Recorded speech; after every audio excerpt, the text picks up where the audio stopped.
আপনারা সবাই ওদের প্রশ্ন করা হবে, প্রশ্নের মাধ্যমে যে যত নাম্বার পায় সেরকম হবে। একটা ছাত্রকে অশ্লীল ভাষা গালিগালাজ করছে এবং মারছে। এখন দাবি আমাদের সামনে ওদের অ্যারেস্ট করবে, নইলে আমরা কেউ পরীক্ষা করবো। পরীক্ষা দেওয়ার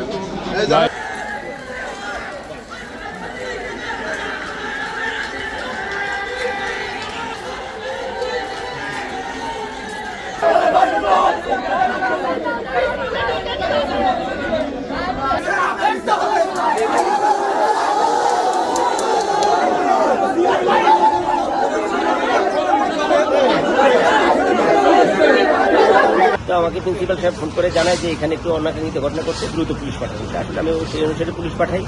আসলে ওই যে এনসিপির নেতা আশরাফ আর স্কুলের ছাত্রদের মধ্যে একটু ভুল বোঝাবুঝি হয়েছে। এখন পরিস্থিতি আমার পুলিশ দ্রুত ঘটনাস্থলে পুলিশ গেছে, পরিস্থিতি নিয়ন্ত্রণে আছে। তো ওই অনাকাঙ্ক্ষিত ঝামেলা এড়ানোর জন্য এনসিপির নেতা আশরাফকে আমাদের সাথে নিয়ে গেছে।